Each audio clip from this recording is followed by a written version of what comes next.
Така една долга интересна приказна е како стигнавме заедно да работиме на овој документарен филм. Пред некаде 3 години неговиот тим ме контактираше дека планира да снима нов документарен филм. Има некои генерални идеи што ќе биде тој генерален филм и беа заинтересирани да ја користат мојата технологија што имам развиено, пошто ние сме едини во цел свет што имаме развиено технологија за поларизација на светлината. И сака да користат таа технологија при снимање на овој документарен филм. Ако видите, во секој негов документарен филм има нешто нова технологија што користат.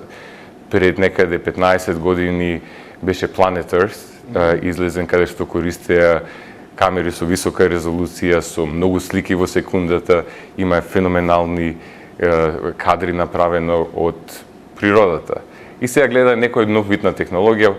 Технологијата за поларизација беше една тема, разговаравме и за други камери што имаме развиено во мојата лабораторија, меѓутоа се фокусиравме само на камерите за поларизација. Конкретно, која беше вашата улога во процесот на снимање, односно во продукцијата, конкретно на кој дел работевте?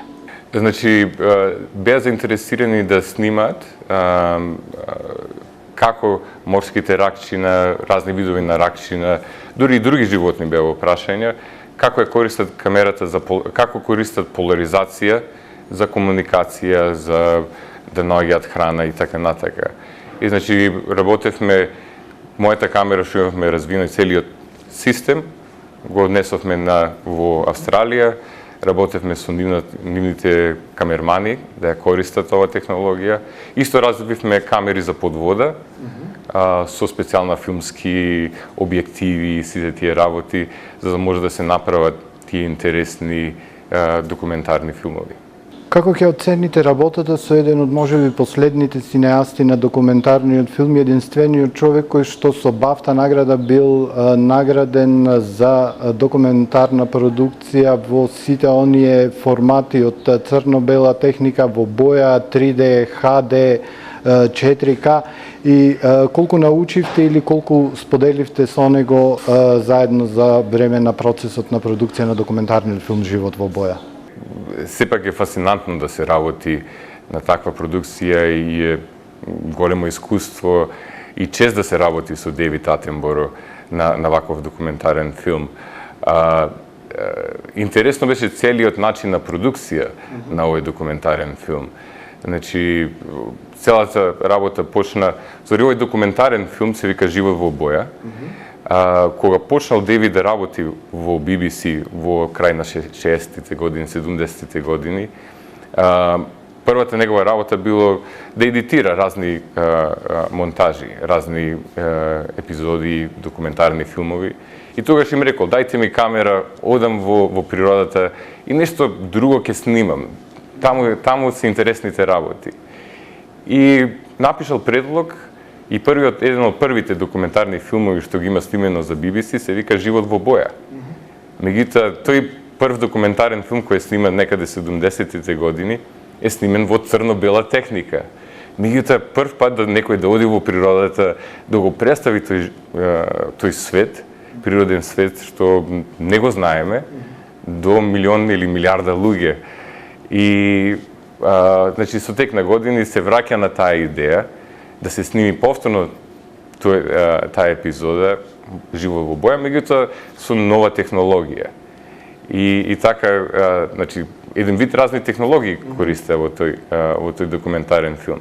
Интересно беше, значи, како е дојден до таа идеја, неговата блиска соработка со биолози, со експерти кои ги познаваат, го познаваат и го проучуваат животинскиот свет.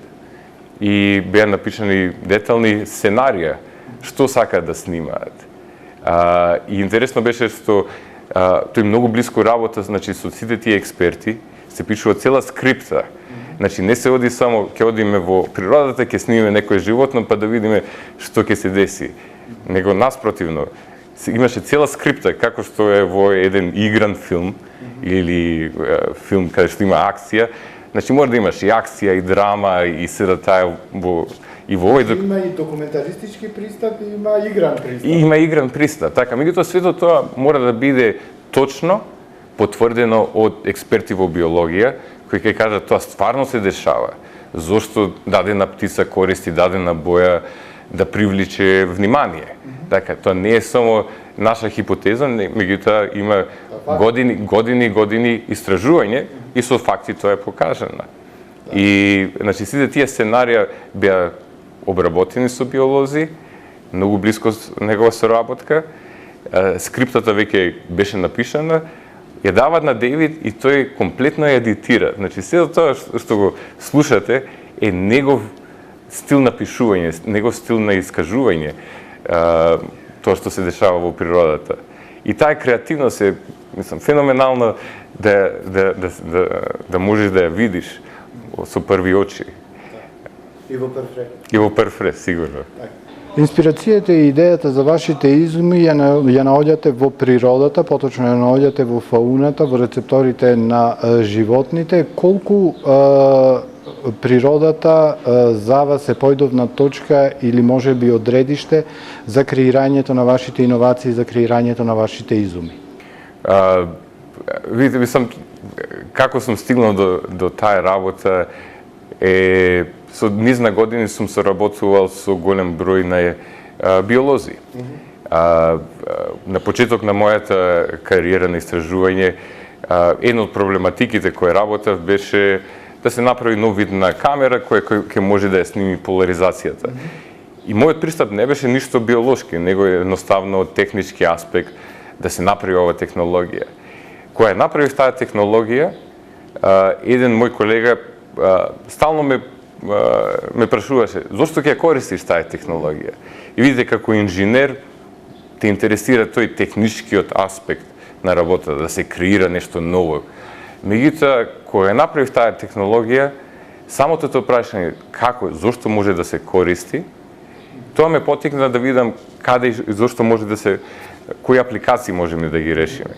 И така стапи во контакт со биолози, кои ги проучуваа морските ракчина, кои го проучуваа морскиот свет. И на еден телефонски разговор ги контактирав и ми рекоа, ова е фасцинантна технологија, дојди во коралниот гребен за месец дена, ќе снимаме некои од тие животни да видиме како функционира таа технологија.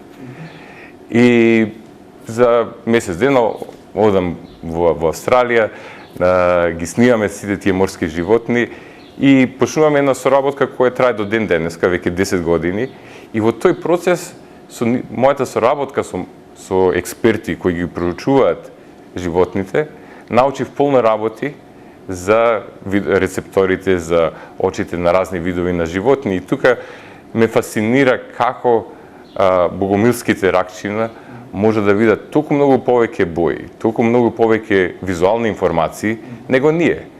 Ние мислиме дека имаме најдобар вид можеме да видиме милион бои или кој го знае колку бои гледаме, меѓутоа има животни кои гледаат ултравиолетова светлина, инфрацрвена светлина, значи многу повеќе информации него ние и како тоа го прават на еден едноставен начин. И тука еден круг се врти, значи да се проучи и како можеме да ги направиме како да ја направиме новава технологија која ќе имитира природата и кога го направив тоа, повторно моите колеги ме мотивираа зашто можеме да ја користиме и самото враќање назад користење на нова технологија, да се проучуваат животинскиот свет, еден круг. Значи правиш технологија која е инспирирана од природата, ја дизајнираш и се враќаш назад во природата да видиме што повеќе можеме да проучиме. Практична употреба на она што си го направи. Што го направиме. Зошто богомилските ракчина користат толку бои? Едино што можеме тоа да го сватиме е со технологија која ги имитира нивните сетила за вид. За самиот крај од овој краток разговор од работата на оние очила со кои што на лекарите ќе им се олесни пристапот и детекцијата на клетките на ракот, па се до подводната GPS технологија, секако инспирирана со таа биолошка камера за подводна навигација, на што следно работите? Имаме низа на проекти. Продолжуваме со истражувањето на GPS под вода. Во моментов имаме камери кои се инсталирани во Охридсково езеро. Снимаме информации кои ќе ни помогнат да развиеме уште подобро таа технологија. Во исто време исто мониторираме какво е загадување на Охридското езеро. Значи имаме во моментов податоци, ќе видиме која ќе биде тие детали. Меѓутоа ги мериме овие работи на подолг временски период. Се надевам дека и години ќе ги снимаме тие работи да видиме, значи да се подобри села таа технологија за подводен GPS, да видиме што можеме да откриеме за природата, како се менува Охридсково езеро, ништо не е статично во природата, така. Исто се фокусираме и на нови технологии за карцином.